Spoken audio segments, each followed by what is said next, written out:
Olá, pessoal! Que bom estar de volta com o nosso programa Sim para a Literatura, nesses tempos de inverno e poder contar com a sua companhia. Permita que essa nova estação faça parte da sua vida, se acomode na poltrona e curta junto comigo.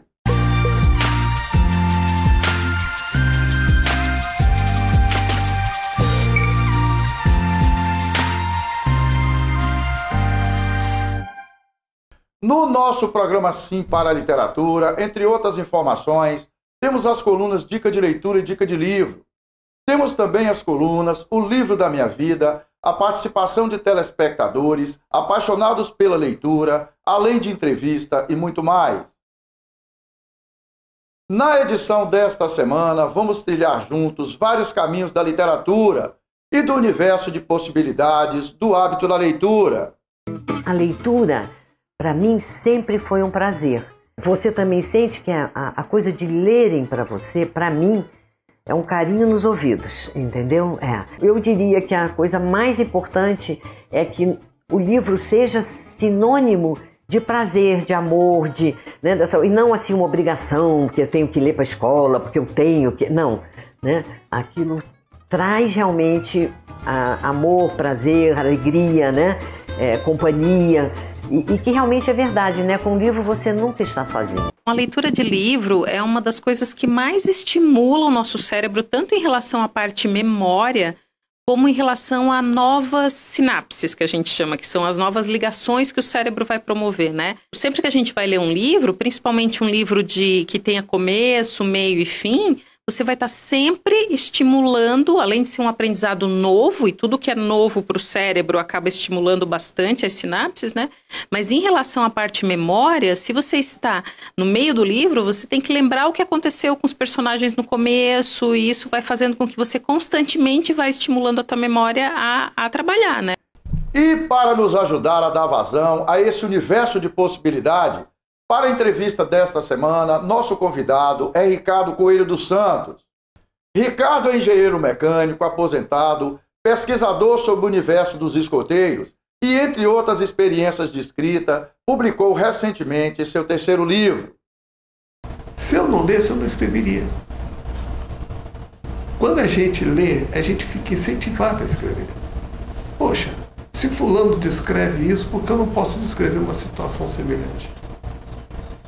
Quando lia Monteiro Lobato, eu viajava para dentro do sítio do Pica-Pau Amarelo. Passei a ter uma visão crítica do mundo. Isso foi uma lição de vida. E eu gostaria de dizer uma coisa muito séria. Um romance dá mais ensinamento às pessoas do que um livro de autoajuda. O livro de autoajuda fala um monte de coisas pontuais. O romance é muito mais universal. Você aprende muito mais com o romance do que com um livro técnico dizendo como você deve se comportar. Aprendi a gerenciar, aprendi a administrar, aprendi a escrever, me incentivei a ser engenheiro, tudo graças a romances que eu li.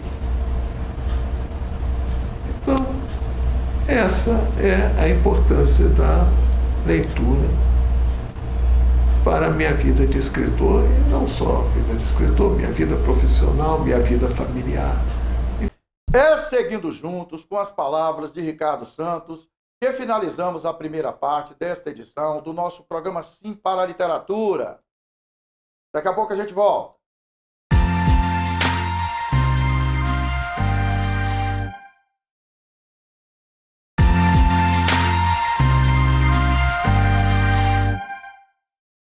Estamos de volta com o nosso programa Sim para a Literatura e é muito bom continuar na sua companhia. Olha, pessoal, quero estender a vocês, a cada edição do nosso programa Sim para a Literatura, o convite para esse prazeroso contato com os livros. Para que esse contato floresça, é fundamental a manutenção do contato com os livros, através de algumas práticas. Então vamos seguir juntos na nossa dica de leitura desta edição.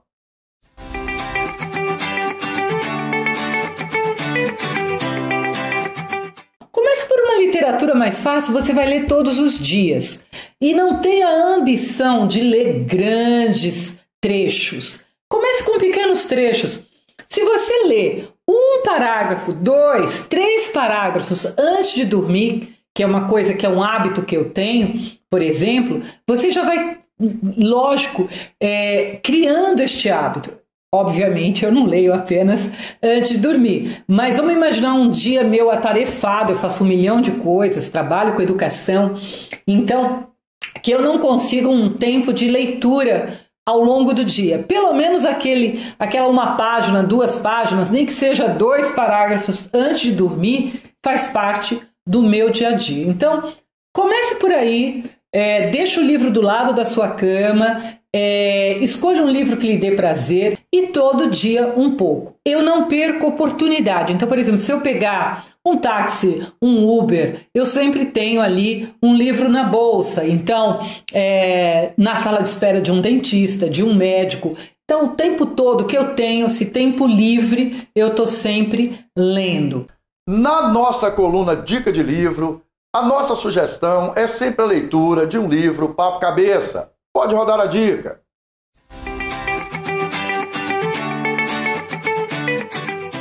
Então, eu gostaria de fazer a minha indicação de literatura. Queria indicar para vocês esse livro que eu particularmente aprendi muito lendo, dessa autora que muitas de nós, mulheres, né, mas todos os, né, toda a militância e todas as pessoas que são apaixonadas por literatura ou que querem, né, fazer alguém se apaixonar por literatura, gostaria de indicar esse livro de Gioconda Belli, né, essa mulher que é maravilhosa e escreve, né, a partir de um lugar, a partir de um olhar, que é o olhar sobre a América Latina. Nesse livro, a Gioconda Belli, ela imagina um país, né, um país na América Latina, e imagina também um partido revolucionário construído por mulheres, né? E imagina como seria se esse partido revolucionário construído por mulheres ganhasse as eleições, né? Assumisse a condução política, né? Mas também a condução de um projeto de país completamente diferente e pautado nos direitos humanos, né? Então, a Gioconda Belli, nesse livro, ela faz a gente mergulhar profundamente na literatura, né? A partir de uma leitura muito gostosa, né, sobre a América Latina, mas nos faz também mergulhar profundamente na imaginação criativa de que um outro mundo é possível, de que um outro projeto de país é possível. E na nossa coluna Apaixonados pela Leitura, vamos conhecer iniciativas que objetivam despertar o amor pela leitura, literatura na veia.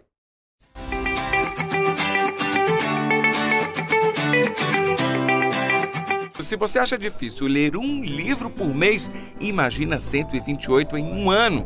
Parece impossível, né? Mas o Wendel Lopes conseguiu. São 100 páginas por dia. E essa rotina começou bem cedo. Ele tinha 10 anos quando leu o primeiro livro, A Droga da Obediência, de Pedro Bandeira. De lá pra cá, não parou mais. E aí, quando você tem uma leitura boa, prazerosa, que no meu caso foi nesse primeiro livro que eu tive contato, do Pedro Bandeira, isso faz com que você queira buscar sempre algo mais. E aí isso te faz um devorador de livros. Você está sempre buscando essa fonte de prazer, que é assim que eu encaro a leitura. Ele é servidor público, casado e ainda estuda todos os dias. Atualmente está lendo 5 livros ao mesmo tempo. Vai da fantasia às narrações da história, viaja pelo centro da Terra e, no virar da página, já está se aventurando pelo espaço. O devorador de livros não para. E olha que ele ainda participa de 4 grupos de leitura. Como eu leio por prazer, é algo natural. Então você conclui uma leitura, mas você já tem uma fila de espera, que é o que eu chamo. Então, assim, você está lendo um, mas você já tem 2, 3, 4 que você, por indicações, por ter contato numa ação publicitária da própria livraria, você desperta esse interesse na leitura. Wendel garante, bem mais que leis que promovam a prática da leitura, um incentivo deve começar dentro de casa. dentro da sala de aula. A lei incentiva alguns tipos de comportamento. No caso da leitura, um preço mais acessível das obras, um investimento do Estado para disponibilizar essas obras, sejam por meio de biblioteca, sejam por meio de ações que despertem o interesse das pessoas. Então, assim, eu acho que é um pouco cultural. Nós precisamos amadurecer pouco a pouco para que desperte nas pessoas esse interesse pela leitura. É seguindo juntos e colocando óculos na esperança que finalizamos a segunda parte desta edição do nosso programa Sim para a Literatura. Daqui a pouco a gente volta. Se eu não lesse, eu não escreveria. Quando a gente lê, a gente fica incentivado a escrever. Poxa, se fulano descreve isso, por que eu não posso descrever uma situação semelhante? Essa é a importância da leitura para a minha vida de escritor, e não só a vida de escritor, minha vida profissional, minha vida familiar e muito mais.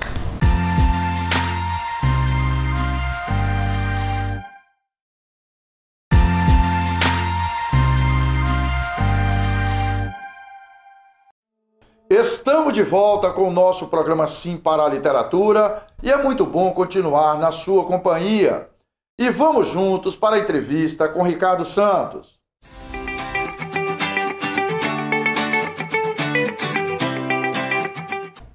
Nessa edição do nosso programa Sim para a Literatura, eu recebo com muita satisfação, no estúdio da Rede Sim Televisão aqui em Linhares, o Ricardo Coelho dos Santos. Ricardo é engenheiro mecânico aposentado, pesquisador da área de escoteiros, tem 3 livros publicados e tem um interesse muito grande por contar histórias. Ricardo, seja bem-vindo ao programa Sim para a Literatura. Muito que obrigado. Bom ter você aqui. Correria, né, Ricardo? Saiu de Vila Velha para vir aqui. A estrada, um trânsito louco, né? Agradecer o Josemar Pegoretti, né, que já é um parceiro nosso de muitas andanças aqui, por sugerir o nome de Ricardo para participar do programa com a gente. Ô Ricardo, como é que o livro entrou na sua vida? Fazer uma retrospectiva rapidinho. Eu leio desde os 7 anos. E comecei a escrever aos 12. Eu tenho um livro que ainda estou preparando desde os 12 anos. Alguns livros demoram muito tempo. A gente vai aperfeiçoando, melhorando, adquirindo novas técnicas. Então, ainda estou escrevendo alguns livros, mas comecei a escrever aos 12. E adquirir a confiança também, né, Ricardo? Amadurecer a ideia e tal. Sim, né? Sim. E saber estruturar melhor as frases, as palavras, fazer com que seja compreensível e agradável. Talvez isso seja o mais complicado na literatura. A gente faz um texto que as pessoas leem e interpretam o que a gente está querendo transmitir. Ricardo, essa coisa do hábito da leitura aos 7 anos de idade, começou em casa? Começou na escola? Em casa. Monteiro Lobato. Nós tínhamos uma coleção completa de Monteiro Lobato, aqueles livros verdes. Eu comecei a ler e parei mais. Era um hábito de família? Minha família toda ali. Meu pai era jornalista. Né? E meu pai lia antes de dormir, minha mãe lia, minha mãe era professora, meus irmãos todos são leitores vorazes. Tem um livro que marcou sua trajetória, além da literatura de Monteiro Lobato? Assim, já um pouco mais para frente, Ricardo? Olha, a gente falar de um livro é complicado, porque vários livros constroem a vida da gente. Um livro que me chocou foi Moby Dick, de Herman Melville. Não é literatura infantil como muita gente pensa, é uma literatura adulta, pesada, forte e marcou bastante, me marcou bastante. Outro livro que me marcou bastante também foi eu gosto muito do Harlan Coben, a forma com que ele descreve as situações. É um escritor mais moderno, ainda está escrevendo, tem livros dele que já foram filmados. E Agatha Christie, acho que para mim é uma das minhas preferidas, Agatha Christie e Rudyard Kipling, dois britânicos. A Agatha Christie marcou toda uma geração de leitores, né, cara?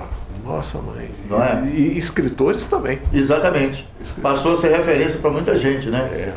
Ô Ricardo, como é que é a sua experiência de escrita? Como é que você se organiza para escrever? Você sabe que tem muita gente que assiste o programa que quer, vamos dizer assim, saber o que o escritor, que já tem alguma experiência, faz e como faz. Como é que é a sua experiência de escrita? Você escreve todos os dias? Como é que funciona para você? Eu marco a minha rotina da seguinte maneira. Domingos e segundas-feiras são dias bem dedicados à minha escrita. E nos dias de semana, como eu trabalho muito com computador, mesmo estando aposentado, não fujo do trabalho. Ao chegar às 18 horas, eu paro e escrevo o que eu quero escrever, a minha literatura, meus livros, as minhas pesquisas. Então, entre 18 e 19 horas. 19 horas eu desligo o computador, vou assistir TV, vou desligar-me do mundo e descansar, porque senão eu vou ficar maluco. É muita coisa, né? Todo domingo e segunda-feira. Domingo e segunda-feira são os dias que eu marco para escrever. Hoje, segunda-feira, eu deixei de escrever. Eu sei. Está aqui. Como é que é o ponto de referência dos seus personagens? Como é que você escolhe o tema?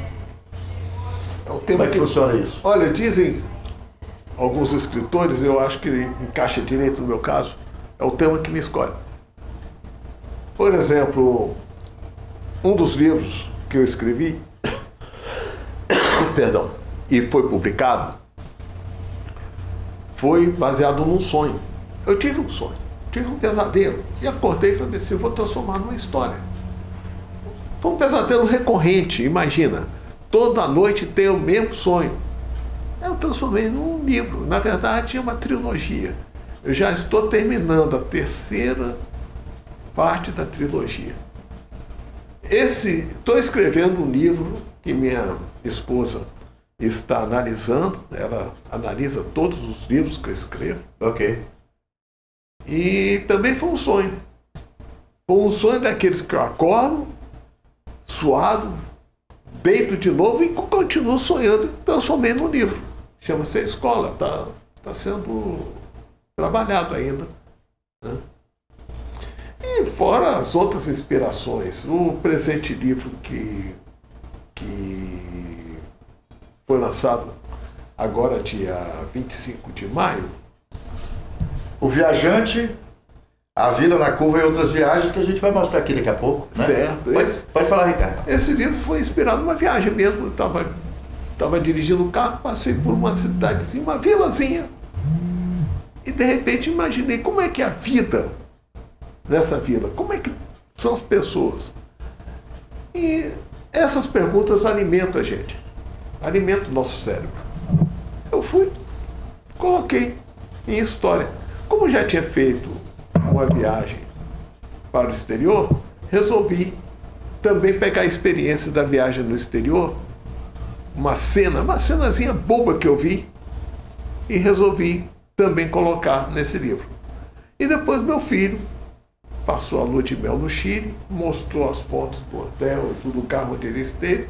Só em ver as fotos, de repente me bateu na cabeça. Imagina como seria se acontecesse isso. Então a gente gera. O importante é a gente alimentar aquela fagulha de ideias que passam na nossa cabeça e multiplicar. E sempre perguntar o que aconteceria se, o que não aconteceria se. Né? Isso aí, cara. E aí você fala que o Viajante, A Vila na Curva e Outras Viagens foi a partir de uma viagem que você fez. Eu vou colocar aqui e a gente vai pôr a foto também do livro. E você pode falar um pouquinho dele, tá bom, Ricardo? Esse livro é interessante numa coisa. Primeira vez que eu escrevo em primeira pessoa. E muita gente pensa que fui eu. Não aconteceu comigo. Né? Muitos escritores gostam de colocar em primeira pessoa. A Agatha Christie já fez isso também. E fazendo que a primeira pessoa fosse um homem ainda. Né? Então não tem uma relação entre a primeira pessoa e o escritor. Tem relação entre a primeira pessoa e o sentimento que a pessoa tem. Eu queria mais colocar o sentimento desse personagem, dessa personagem, com aquilo que ele experimentou, com aquilo que ele viu, com aquilo que ele sentiu. Né? E com as opiniões que o pessoal tinha sobre ele também, que tem uma parte que as pessoas têm uma opinião errada sobre ele. No final, se revela por que ele tomava determinadas atitudes. E fala sobre 3 viagens. Uma viagem no interior do Brasil, o interior do Brasil que é muito conhecido e infelizmente pouco falado, que são as pequenas cidadezinhas que ficam à beira da estrada, sabe? Hoje, quando estava vindo para cá, passando por... ali perto de Jaguaré, esqueci o nome do lugar. Mas eu falava, gente, eu passei aqui em 1960, só tinha umas casinhas, como isso cresceu? Agora, como em 1960 devia ser a vida daquele pessoal? Pois é, eu passei por uma vilazinha dessa, no interior do estado do Rio de Janeiro, perto de São Paulo. Eu estava vindo de São Paulo, indo para o interior de Minas. Eu imaginei como é que deve ser isso. Depois descrevo... A segunda viagem. A segunda viagem, o mesmo personagem, mas já em Montevidéu. E Montevidéu é uma cidade surpreendente. A gente vê muita propaganda de Buenos Aires, Santiago, e vê pouca propaganda de Montevidéu. Montevidéu me surpreendeu. Adorei a cidade. Imagina uma cidade onde o presidente da República sai da clínica dele, que ele clinica pela manhã, e vai a pé até o palácio para exercer o mandato dele, para trabalhar. Presidente da República. De manhã ele trabalha como médico, de tarde como presidente da República. E isso é possível em Montevidéu. Eu fiquei surpreso, adorei Montevidéu. E terceira, no Chile. Uma viagem no Chile. É interessante, vou dar um pequeno spoiler desse livro, que o camarada viaja no Fusca. Fiquei muito triste com a morte do influencer lá nos Estados Unidos, que estava viajando o mundo todo de Fusca. Eu vi uma reportagem sobre isso. Muito triste. Eu fiquei e tirei um paralelo com ele, com a minha personagem. Poxa, camarada viaja de Fusca o tempo todo. Viajar de Fusca é gostoso. Vou falar que eu tive um Fusca e gostava de viajar muito com ele. Mas essa morte me deixou muito chocado, né? Porque minha personagem viaja de Fusca. De Fusca também, Mas eu já tinha escrito o livro, já tinha lançado antes da morte do Oi, Carlos. Obrigado por ter vindo, participar do programa Sim para a Literatura. Vamos torcer para que a gente possa se encontrar aqui e em outros momentos, em outros lugares, no lançamento dos seus próximos livros, tá bom? Obrigado pela presença, acompanhando sua esposa que está aqui com a gente. Eu que agradeço. Sabemos o quanto que a leitura, ela nos dá densidade, nos faz refletir, nos faz pensar de outro modo, faz com que aquilo que a gente faz e precisa fazer bem, seja melhor feito. Por isso é um sinal de inteligência, né, tua e minha. No dia a dia, quem atua em educação escolar está se formando, fazer dos livros e da leitura um ato continuado e, acima de tudo, ter uma natureza exemplar para as crianças que, quando nos percebem encantados com a leitura, também com ela se encantam. Por isso, esse encantamento coletivo, ele é quase um enfeitiçamento no bom sentido. Aquela coisa da fada, na gostosura que é o estar fadado, estar destinado a seguir uma determinada trilha. E que trilha é essa? A trilha da formação, que nos faz mais adequados, nos faz mais substantivos, nos faz melhores naquilo que a gente pode ser. Mas também, claro, nos deixa em estado de alerta para que a gente entenda que há muita coisa a saber e nós saberemos, juntas e juntos. É com o espírito degustando experiências de leitura que finalizamos esta edição do nosso programa Sim para a Literatura. É isso aí, pessoal. Bem legal a participação de vocês, no prestígio que nos proporcionam com a sua audiência nesta edição do nosso programa Sim para a Literatura. Para que vocês tenham acesso às edições anteriores e aos vídeos do programa, acessem youtube.com/Sim para a Literatura. Aproveita e faça a sua inscrição no nosso canal. Vamos compartilhar experiências de leitura. Entrem em contato conosco através do e-mail simparaliteratura@gmail.com. Agradecemos o prestígio da sua audiência. Saudações poéticas e literárias e muito obrigado.